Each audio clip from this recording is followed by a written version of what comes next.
에베소서 4장 11절 말씀에서부터 16절까지 있는 말씀입니다. 그가 어떤 사람은 사도로, 어떤 사람은 선지자로, 어떤 사람은 복음 전하는 자로, 어떤 사람은 목사와 교사로 삼으셨으니 이는 성도를 온전하게 하여 봉사의 일을 하게 하며 그리스도의 몸을 세우려 하심이라. 우리가 다 하나님의 아들을 믿는 것과 아는 일에 하나가 되어 온전한 사람을 이루어 그리스도의 장성한 분량이 충만한 데까지 이르리니. 이는 우리가 이제부터 어린아이가 되지 아니하여 사람의 속임수와 간사한 유혹에 빠져 온갖 교훈의 풍조에 밀려 요동하지 않게 하려 같이 함이라. 봅니다. 오직 사랑 안에서 참된 것을 하여 범사에 그에게까지 자랄지라. 그는 머리니 곧 그리스도라.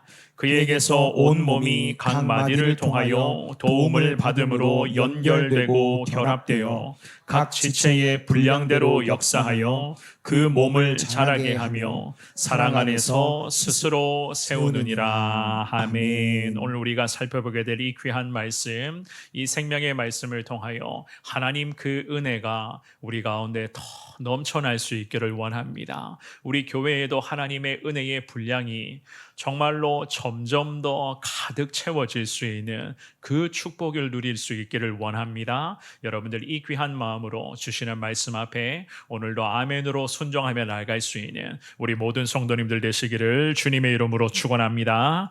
매주 수요일입니다. 매주 수요일 교회에서는요, 오전에는 사역훈련생들이, 그리고 저녁에는 제자훈련생들과 요즘에는 큐티학교의 훈련생들이 수요일마다 각각의 그런 훈련의 과정에서 우리 훈련생들이 훈련하고 있습니다.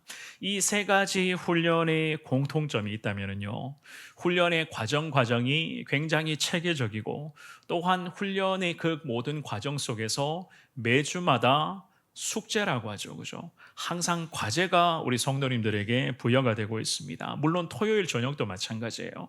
우리 양육 훈련이라고 해서 신앙의 기초적인 부분부터 훈련하자라고 하는 의미의 그 학생들이 토요일 저녁에도 훈련하면서 하나님의 은혜를 나누고 있는데요. 처음에 훈련을 시작했을 때에 제가 훈련생들이 힘들어하는 그 모습을 쭉 지켜보았습니다. 제가 일부러 힘들게 한 것은 아니고요. 그 훈련을 하다 보면은 사실 좀 힘들고 부담이 될 수밖에 없는 과정들이에요. 그런데 지금 우리 훈련생들의 모습을 제가 가만히 지켜보면 조금씩 우리 훈련생들이 익숙해져 가고 있구나. 이제는 온전한 제자로서 그리스도의 복음을 전하는 거룩한 사명자로서 좀 더 단단해지고 있구나는 것을 제가 깨닫게 됩니다. 특별히 사역훈련생들, 지금 3년째, 사역훈련이 3년째 과정이거든요. 그 3년째 훈련하고 계신 우리 권사님들, 집사님들을 가만히 지켜보면 이제는 어디를 가도 그리스도의 복음을 당당하게 전하실 수가 있겠구나라는 그러한 생각들을 많이 하게 됩니다. 훈련의 과정도 과정입니다만은 게다가 독서 과제도 있고 큐티도 해야 되고 생활 과제라는 이름으로 매주마다 실천해야 될 그 생활 과제도 있고 또한 전도 과제도 있어요. 누구를 품고 기도하며 전도하겠다라고 하는 것을 과제로 해서 매주마다 이것을 실천을 해야 됩니다. 이 훈련의 분량을 차근차근 감당해 나갈 때에 훈련생들은 이전의 모습보다 지금의 모습이 좀 더 성장하게 되었던 것이고 예수 그리스도의 거룩한 은혜 가운데 성숙한 주님의 제자로, 주님의 거룩한 사명자로 나아갈 수가 있게 되는 것입니다. 매일 기도 생활과 말씀 묵상은 우리가 기본이잖아요. 그죠? 그런데 훈련받는 분들은요, 1년에 책을 5권씩 읽게 됩니다. 5권의 그 책들을 읽어가면서 매주마다 책을 읽고 과제를 제출하는 이러한 시간을 보내고 있거든요. 큐티 학교 훈련생들도 마찬가지라고 생각을 합니다. 매일 큐티하고 요즘에는 나눔도 함께 공유하고 있는 것을 제가 알고 있습니다. 게다가 매주 성경 암송도 항상 외우고 있는 것으로 알고 있는데요. 이러한 훈련의 모든 과정들을 가만히 지켜보면 사실 목회자로서 쉽지 않다는 것을 우리 성도님들에게 솔직하게 말씀을 드립니다. 결코 만만치 않은 과정이기도 합니다만은 이 과정을 통해서 하나님을 더 알아가려고 우리 훈련생들, 우리 성도님들은 이 과정에 기꺼이 기쁨과 감사로 감당해 나아가고 있는 그 모습을 지금 지켜보고 있습니다. 구원이라고 하는 이 놀라운 은혜는 물론 성경은 말씀합니다. 하나님 우리에게 값없이 주시는 하나님의 선물이라고도 말씀을 하지만 그 값없이 주시는 그 구원이라고 하는 그 은혜를 선물로 받은 우리는 훈련과 순종을 통해서 하나님과 더 가까워져야만 하는 것이고, 하나님으로부터의 그 누리는 은혜가 우리의 삶의 여정에 더 풍성하게 채워지기를 원합니다 라고 하는 그 마음에서 적어도 우리 훈련생들은 그 다양한 훈련의 과정을 지금도 잘 수행하고 있는 거예요. 이러한 과정을 통해서 물론 개인의 신앙 성장은 물론이거니와 이러한 구성원들이 모여있는 우리 성원교회는 점점 더 하나님의 은혜 가운데 견고해지는 교회가 될 수가 있을 것이고, 복된 구원의 방주로서 지금의 이 마지막 시대를 향해 그리스도의 복음을 온전히 전할 수 있는 교회로 하나님께서는 우리를 귀하게 사용하여 주실 줄 믿습니다. 이것이 바로 각종 훈련을 통해서 주시는, 하나님이 우리에게 허락해 주시는 그 은혜의 분량을 채워갈 수 있는 또 다른 하나님의 순종의 방편 아니겠습니까? 어떻습니까? 내년에 훈련받고 싶은 마음이 막 들지 않으십니까? 어떻게 훈련에마다 나도 동참해 봐야 되겠다 하는 그런 기대하는 마음이 생기지 않으십니까? 괜히 부담 갖지 마시고 하나님께서 여러분들에게 감동 주시면 이러한 체계적인 훈련의 과정을 통해서도 하나님의 특별한 은혜를 여러분들의 삶에 더 채워가시는데 최선을 다할 수 있는 우리 성도님들 될 수 있기를 주님 이름으로 축원합니다. 우리 신앙생활도 사랑하는 여러분 마찬가지입니다. 하나님의 은혜의 분량을 우리의 심령에서부터 내 삶의 모든 영역에 이르기까지 우리는 끊임없이 채워가야만 하는 거예요. 그런데 하나님의 그 은혜의 분량이 우리의 삶에 더 풍성히 채워지기를 원합니다. 늘 우리가 이러한 마음으로 기도하며 순종하며 물론 훈련도 받고 있지만 때로는 연약한 인간들인지라 집중력이 저하될 때도 있고, 때로는 은혜가 쌓이고 또 쌓여가다가 순간 죄의 유혹 앞에 걸려 넘어지게 되면 그동안 은혜의 분량, 쌓여 있었던 이 은혜의 분량들이 우리 가운데 한순간 쏟아져 버릴 때가 얼마나 많이 있었습니까?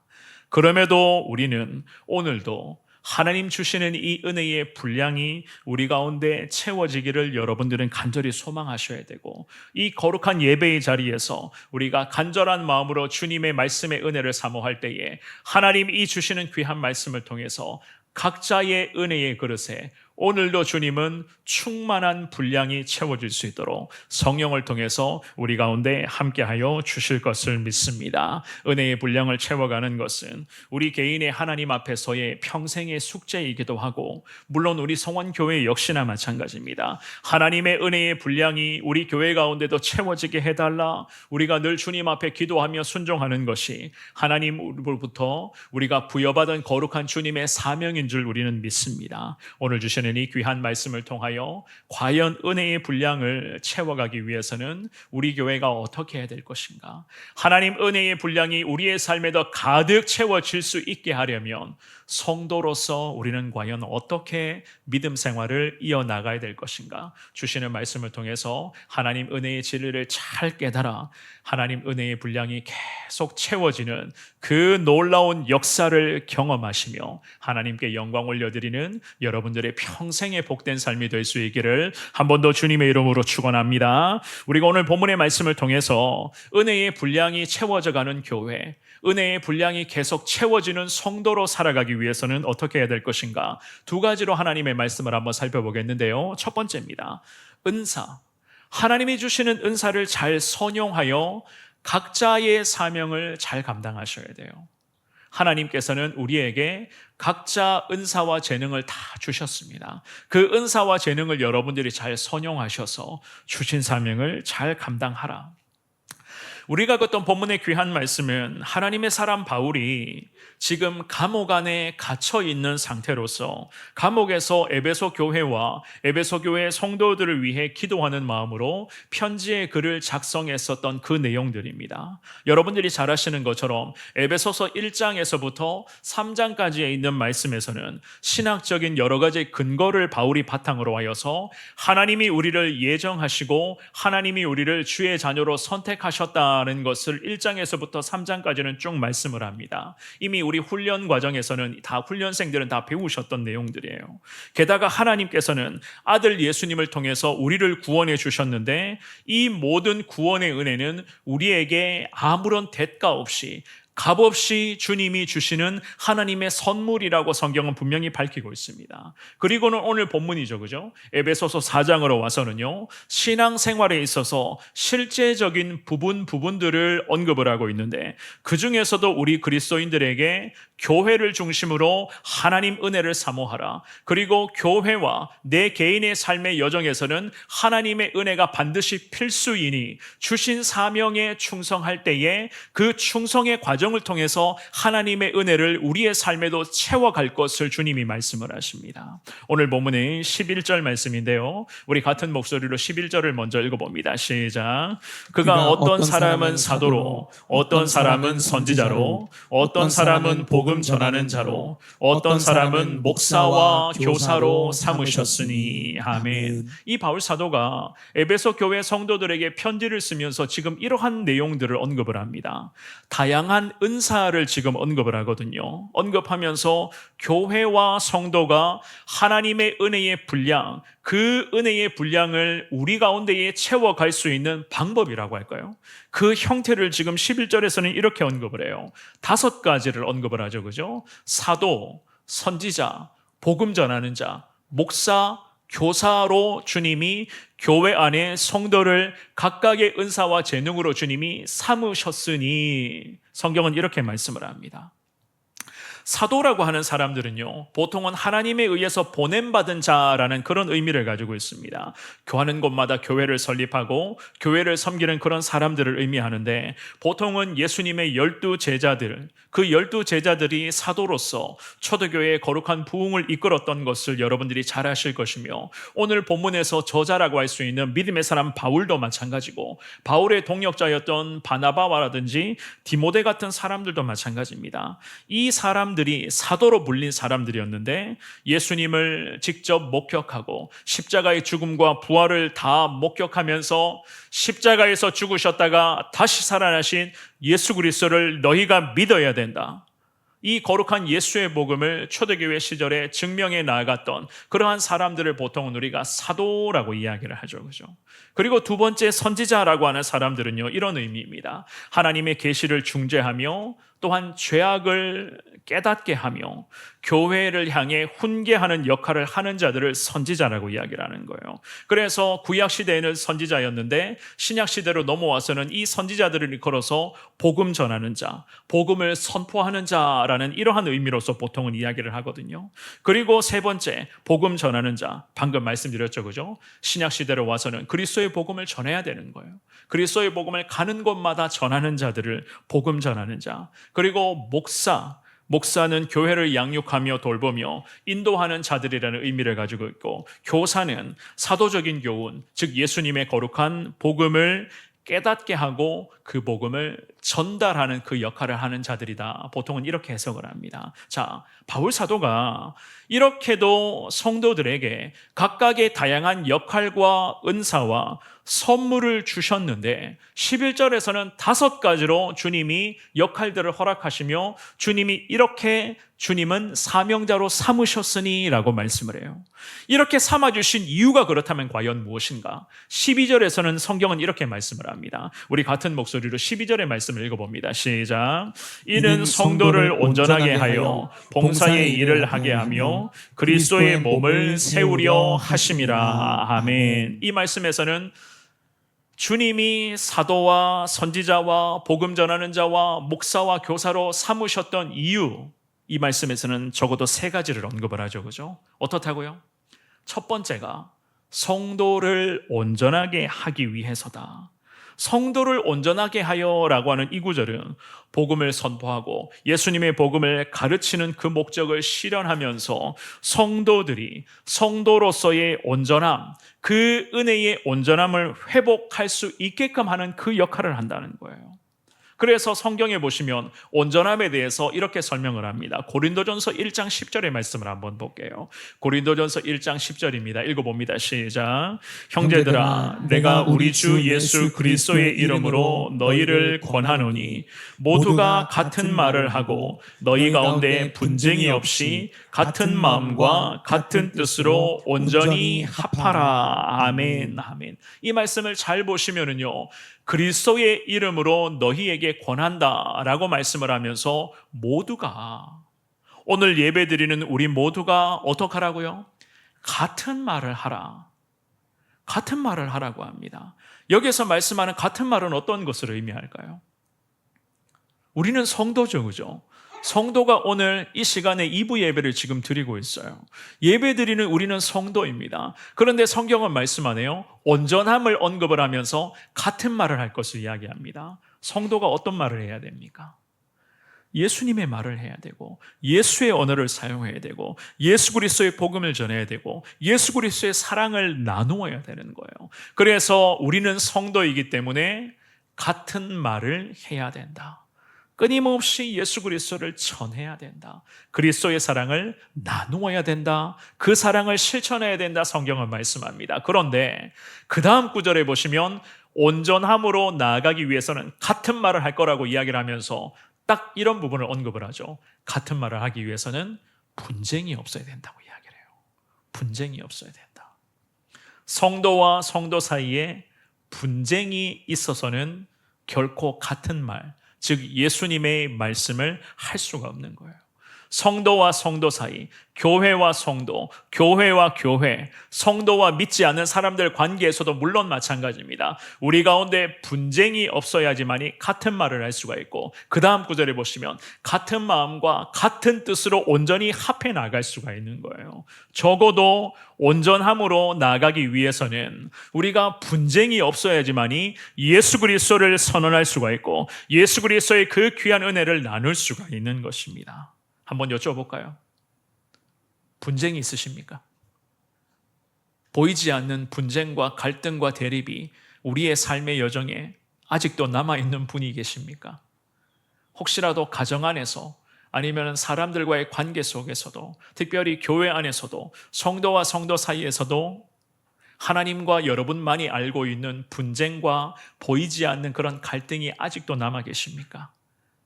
그렇다면 성경은 말씀합니다. 온전히 합하라. 온전함을 이룰 수 없다는 그런 이야기도 하겠죠. 그죠? 그래서 하나님께서는 우리에게 그리스도의 거룩한 은혜의 분량을 채워가기를 원하는 우리에게 주님이 말씀하십니다. 보이지는 않지만 온전함으로 나아갈 때에 우리 가운데 갈등과 대립은 사라지게 될 것이고, 같은 마음으로 예수 그리스도를 전하고 예수님의 사랑을 나눌 수가 있을 것이다. 성경 이 말씀을 하시는 거예요. 그리고 두 번째 권면 한번 볼까요? 다시 본문의 12절 말씀으로 한번 가봅니다. 12절 말씀에 보시면은요, 두 번째 권면, 봉사의 일을 하게 하며, 성경은 이렇게 말씀을 합니다. 자, 봉사의 일을 하게 한다. 하나님께서는 우리에게 각각의 역할을 주셨어요. 그 역할과 달란트와 은사를 주신 이유는 뭡니까? 봉사의 일을 하기 위함이죠. 그죠? 섬기라는 거예요. 충성하라는 겁니다. 예배 잘 드리는 것에 신앙생활 잘하고 있다고 생각하지는 마시고, 예배를 드리고 이 예배를 통해서 하나님의 은혜를 여러분들이 누리고 계신다면 교회 안에서, 그리고 교회 밖에서도 마찬가지입니다. 섬기고 나누며 예수님의 이름을 전하며, 물 한 모금을 마시더라도 예수님의 이름으로 한 모금 마시는 이 물조차 나눌 수 있는 삶을 우리에게 살라고 주님이 말씀하시는 거예요. 그리고 세 번째, 그리스도의 몸을 세우려 하심이라. 여러분들이 섬기고 헌신하며 복음을 전하며 예수 그리스도의 거룩한 사랑을 이 나누는 이 모든 과정을 통해서 기억하십시오. 예수 그리스도의 몸을 교회 가운데 우리는 세워갈 수가 있는 거예요. 이것이 무슨 말이냐?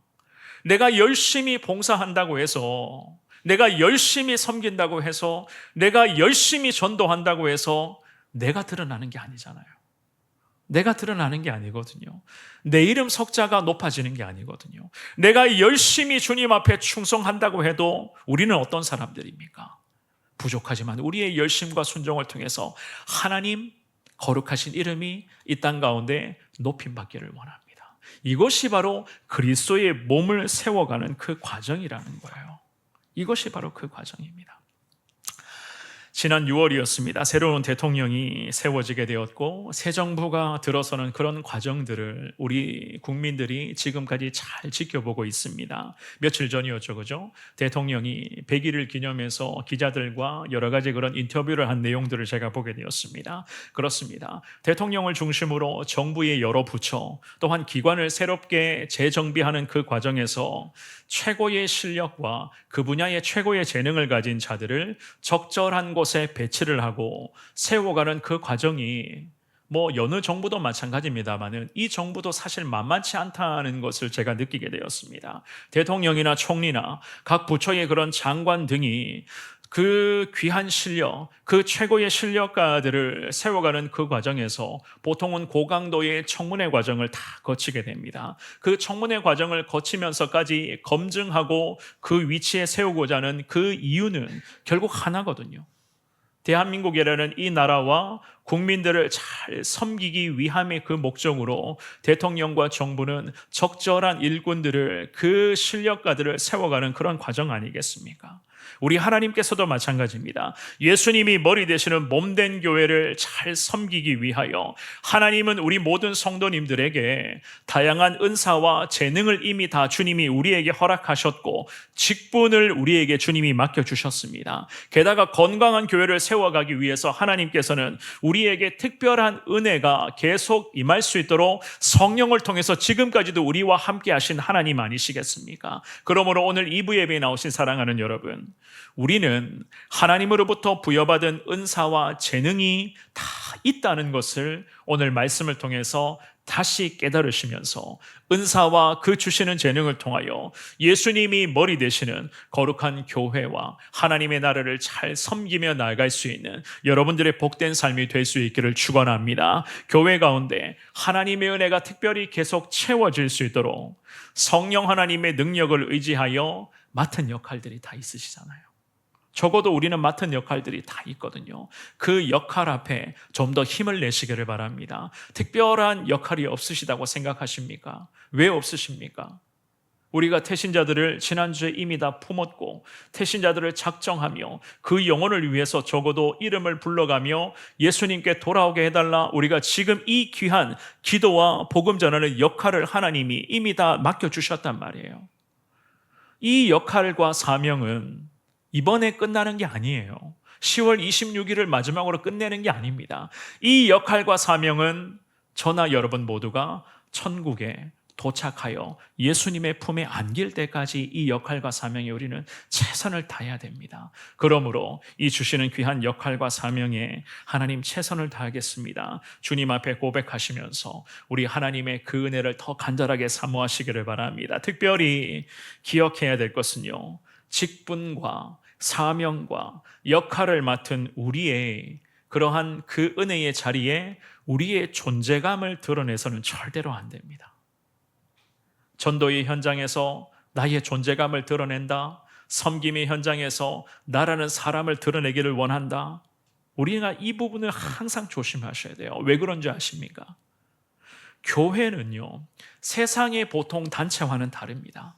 세상의 그러한 공동체와는 교회는 다른 공동체예요. 왜냐하면 세상의 공동체들은 보통은 철저히 이익 따라 움직이는 공동체지만 교회는 하나님의 뜻에 따라 움직이는 공동체이고 하나님의 사명에 순종해야 되는 공동체입니다. 그래서 세상은 지금도 그렇습니다. 자기 존재감을 드러내면서 자기의 업적을 앞세우며 자기의 그런 지금까지 쌓아놓았던 그 공로를 통하여서 그 공동체 가운데 인정받는 것이 세상의 보통의 원리지만 교회의 원리는 그렇지 않습니다.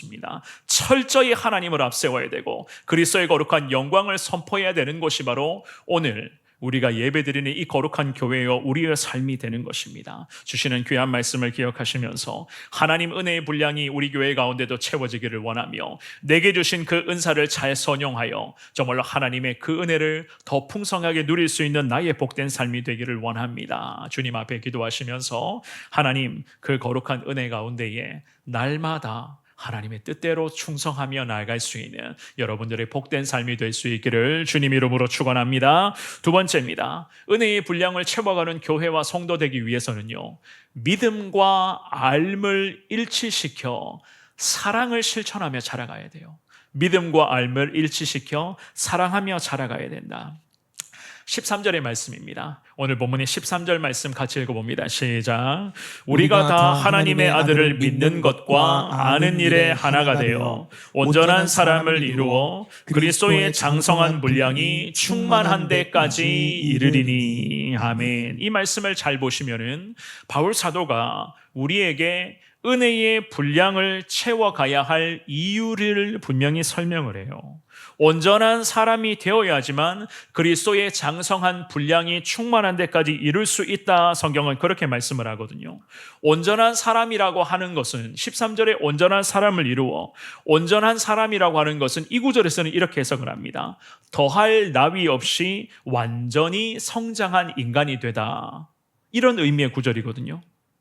그리스도 안에서 우리는 하나님의 은혜로 새로운 사람이 되었습니다. 새로운 사람이 되었다는 것은 죄인이면서도 하나님의 은혜로서 우리를 구원받았고 하나님의 은혜 가운데 죄인이 거룩한 하나님의 자녀가 되었다는 그 의미죠. 그죠? 그리고 우리가 이루어가고 있는, 우리가 섬기고 있는 교회도 물론 마찬가지예요. 바울 사도가 우리 믿음의 사람들, 우리 그리스도인들과 또한 그리스도인의 모임이라고 할 수 있는 이 거룩한 교회의 공동체가 이미 성숙함과 온전함을 이루고 있다는 그 말씀을 지금 하면서도 이러한 온전함을 앞으로도 계속 이루어지는 것은 결국 우리 가운데 이 하나님 은혜의 분량이 충만한 데까지 채워져야만 한다는 그 말씀을 하시는 거예요. 그래서 우리에게 당부합니다. 13절의 첫 구절이죠. 그죠? 믿음, 즉 하나님의 아들을 믿는 믿음과 하나님의 아들을 알아가는 그 알을 우리 가운데 하나가 되게끔 하라. 일치시키라는 거예요. 일치시키라. 믿음과 알을 일치시키라. 여기서 믿음이라고 하는 것은 행위만을 의미하는 게 아니거든요. 믿음의 내용을 의미를 합니다. 우리가 믿는 대상이 누구이며 우리에게 있어서 구원의 내용은 과연 무엇인가? 오늘 예배드리는 우리는 분명히 알고 있어야 된다는 거예요. 질문 한번 해볼까요? 사랑하는 여러분, 우리가 믿는 대상이 누구이십니까? 우리 믿는 대상이 누구예요? 그렇죠. 예수 그리스도시죠. 그죠? 우리는 어떻게 구원받은 사람들입니까? 어떻게 구원받았다고요? 왜 이렇게 힘이 없으시죠? 너무 어려운 질문을 해서 죄송합니다. 에베소서 2장 8절 말씀, 우리가 지난주에도 한번 살펴보았는데요. 한번 말씀 한번 볼까요?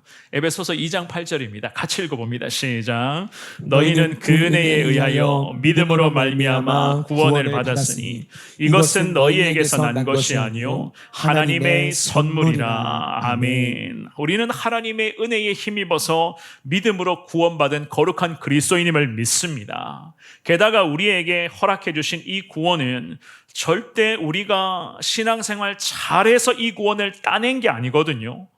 이 구원이라고 하는 것은 절대적으로 우리에게 베풀어진 하나님의 은혜임을 우리는 믿습니다. 그래서 우리가 믿는 대상은 주님이시고 예수 그리스도시고 우리에게 있어서의 믿는 내용은 예수 그리스도의 십자가 그 은혜를 믿어가는, 그 은혜를 사모하는 그 믿음의 내용이 우리의 삶에 있어야 된다는 거예요. 그래서 우리가 즉 우리의 지식의 근거도 역시나 하나님의 아들 예수 그리스도, 그 예수 그리스도 아니겠어요? 그래서 바울 사도가 하나님의 아들을 너희가 믿느냐? 믿습니다. 그 믿는 것과 하나님의 아들이 누구이시냐? 나를 구원해 주신 주님 예수 그리스도이십니다. 이 예수 그리스도를 알아가는 것을 일치시키라. 믿음과 알을 일치시키라 라고 말씀을 하시는 거예요. 물론 이 놀라운 진리는 우리 믿음의 사명자들에게 부여해 주신 하나님의 과제이기도 하겠죠. 그죠? 게다가 우리 성원교회 가운데 계속 채워져야 되는 은혜의 분량 아니겠습니까? 그래서 오늘 본문에서 13절로 다시 돌아가면요, 성경은 말씀합니다. 그리스도의 장성한 분량이 충만한 데까지 하나님의 아들을 믿는 것과 하나님의 아들을 알아가는 것을 일치시키라. 이 일을 그리스도의 장성한 분량이 충만한 데까지 이르게 하라. 성경은 그 말씀을 하시는 거예요. 그리스도의 장성한 분량이 충만한 데는 그렇다면 언제인가? 궁금하지 않으세요? 그리스도의 장성한 분량에 충만한 데까지 믿음과 예수 그리스도를 알아가라 라고 하시는데, 이 그리스도의 장성한 분량에 충만한 시점은 과연 언제인가? 이 시점은 언제인 것 같습니까? 지금이십니까? 오늘 예배드리는 지금 이 순간이 이 시점이십니까? 기억하십시오. 저나 여러분 모두가 다 우리 예수님의 따스한 품에 안기게 되는, 저 천국에 도착하는 그 순간이 바로 그리스도의 장성한 분량이 충만한 데 이르게 되는 놀라운 시점임을 우리는 믿습니다. 천국 갈 때까지 믿음, 하나님을 향한 이 믿음, 하나님을 알아가는 이 간절함이 우리 가운데 멈추지 말아야 된다는 거예요. 그래야지만이 하나님의 은혜의 분량이 우리의 삶에, 우리 교회 가운데 계속 차곡차곡 채워지는 것이라고 성경은 이 말씀을 하시는 겁니다. 14절 말씀 한번 볼까요? 오늘 본문의 14절 말씀해 보시면은, 그렇다면 우리가 또한 우리 성원교회가 이렇게까지 그리스도의 장성한 분량에 충만한 데까지 이르러야 하는 그 이유가 과연 무엇인가? 예수님을 믿는 것과 예수님을 계속 알아가는 그 놀라운 일들을 계속 진행해야 되는 궁극적인 이유가 무엇인가? 14절에 이렇게 설명을 합니다. 읽어봅니다. 시작. 이는 우리가 이제부터 어린아이가 되지 아니하여 사람의 속임수와 간사한 유혹에 빠져 온갖 교훈의 풍조에 밀려 요동하지 않게 하려 함이라. 아멘. 이 말씀 잘 보십시오. 바울 사도가 이야기를 합니다. 먼저는 어린아이라는 이 단어를 사용을 하고 있어요. 어린아이와 같은 신앙인으로 머물러서는 안 된다라고 말씀을 합니다. 어린아이와 같은 신앙인으로 머물러서는 안 된다. 그래야지만이 그리스도의 장성한 분량에 충만한 데까지 이룰 수가 있다고 말씀을 하죠. 그렇다면 어린아이와 같은 신앙인들은 어떤 신앙인이겠습니까? 고린도전서 3장 1절과 2절에 보면 성경은 이렇게 말씀을 합니다. 우리 같은 목소리로 이 두 구절을 읽어봅니다. 시작. 형제들아, 내가 신령한 자들을 대함과 같이 너희에게 말할 수 없어서 육신에 속한 자, 곧 그리스도 안에서 어린아이들을 대함과 같이 하노라. 내가 너희를 저주로 먹이고 밥으로 아니하였노니 이는 너희가 감당하지 못하였음이거니와 지금도 못하리라. 아멘. 어린아이 신앙인들에 대해서 바울은 지금 이렇게 말씀을 합니다. 어떻게 해요? 밥으로 먹여주기를 원하나 밥을 못 먹는 어린아이들, 젖을 먹을 수밖에 없는 어린아이와 같은 신앙인들이 교회 안에도 있다는 거예요. 성인이기는 한데 육신은 장년인 몸인데 신앙생활하는 모습을 가만히 지켜보면 정말로 어린아이들처럼 하나님 앞에서, 좀 좋게 말씀드리면 하나님 앞에서 어리광 피우는 성도님들이 많이 있다는 거예요. 성경에서는 이러한 분들을 일컬어서 신앙의 어린아이와 같다라고 말씀을 하거든요. 그 어린아이와 같은 신앙인들의 두드러진 특정, 밥을 먹어야 되는데, 밥을 먹어야 제대로 성장할 수 있는데 아직까지 밥을 소화해낼 수 있는 신앙의 능력이 부족하다는 거예요. 그런데 이 어린아이와 같은 신앙인들의 두드러진 특징이 뭔지 아십니까? 이 어린아이와 같은 신앙인들의 신앙생활하는 모습을 보면, 이거는 제가 생각합니다만 두드러진 특징 중에 하나가 자기중심이라는 거예요. 자기중심. 뭐든지 자기중심으로 해석하고 자기중심으로 상황을 바라보며 자기중심으로 다른 성도들을 대하고 자기중심으로 교회의 사명에 봉사하고 섬깁니다. 그렇기 때문에 사람의 속임수와 마귀의 간사한 유혹에 빠질 때가 얼마나 많은 줄 몰라요. 자기중심이기 때문에 모든 상황에 대한 해석 자체가 항상 자기에게로 맞춰져 있어요. 내게로 맞춰져 있습니다. 그렇기 때문에 때로는 사람의 속임수에 빠져서 힘든 시간을 보낼 때가 있고 간사한 유혹 앞에 속수무책 무너지는 순간이 있거든요. 게다가 사탄이라는 존재가 어떻습니까?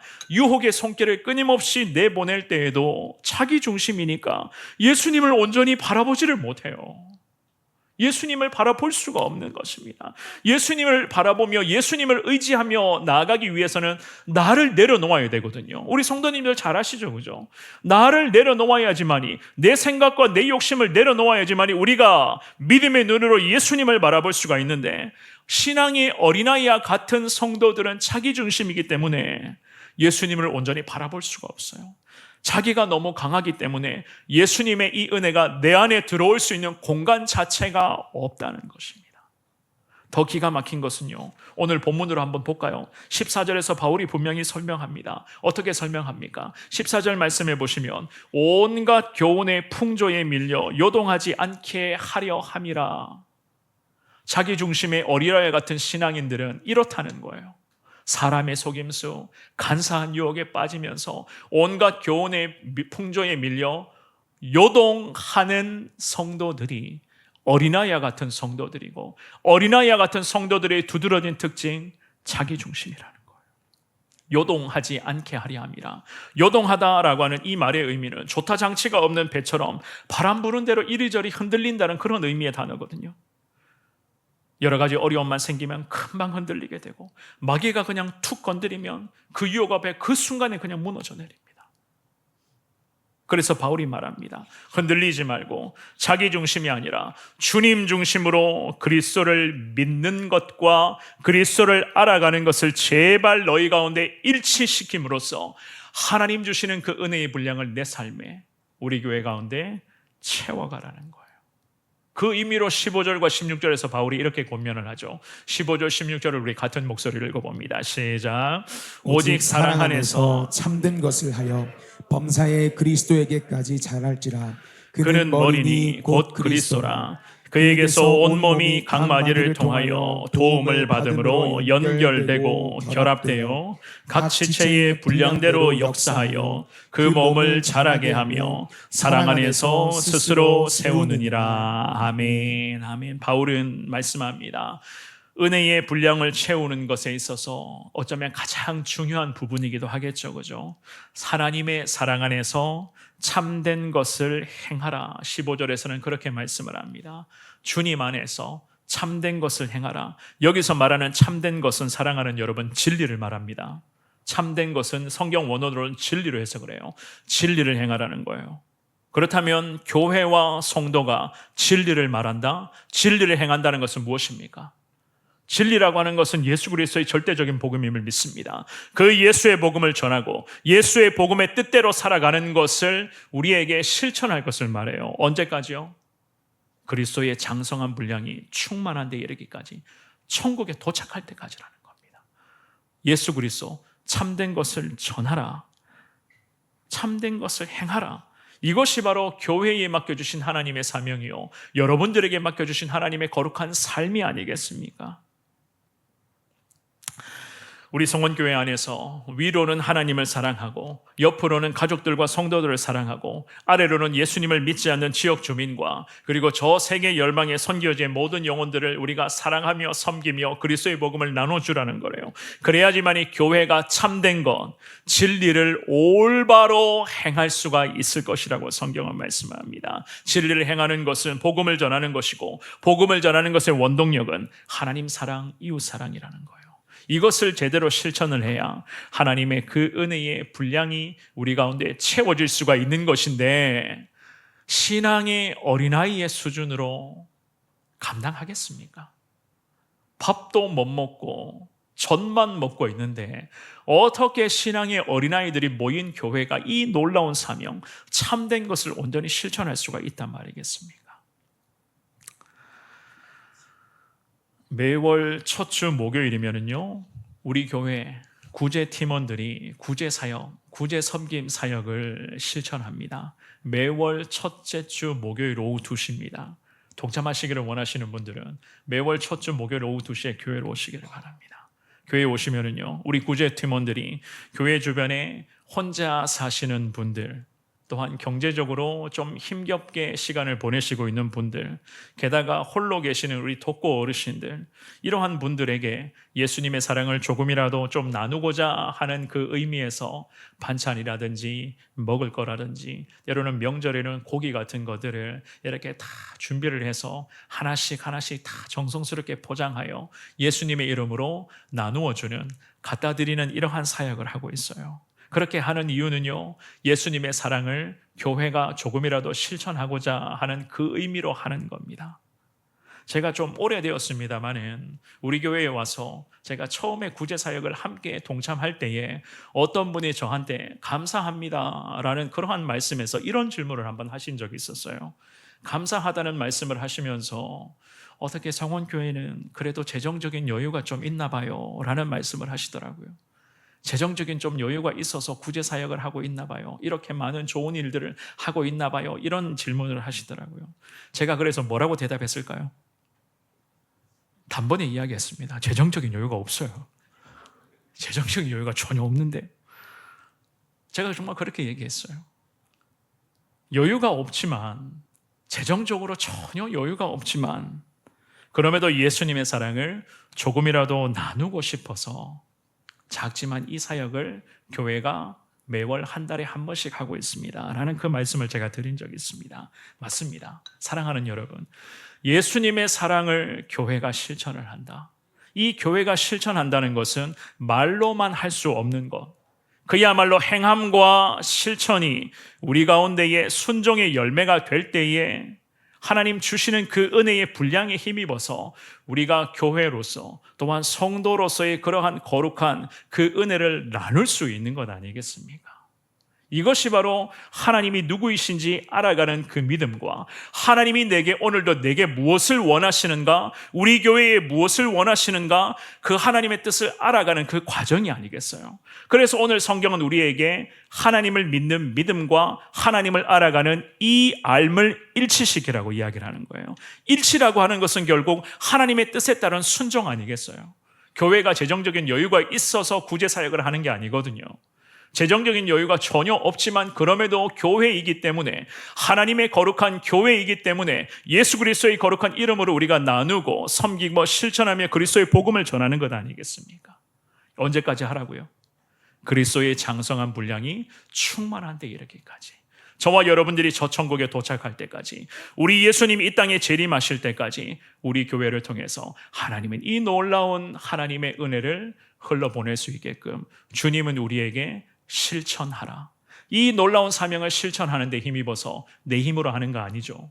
하나님이 주시는 그 은혜의 분량, 그 은혜의 분량이 교회 가운데 주님이 채워주실 때에 우리는 그 은혜와 능력에 힘입어서 이 귀한 사명을 앞으로도 잘 감당해야 하는 것임을 우리는 믿습니다. 말씀을 정리하겠습니다.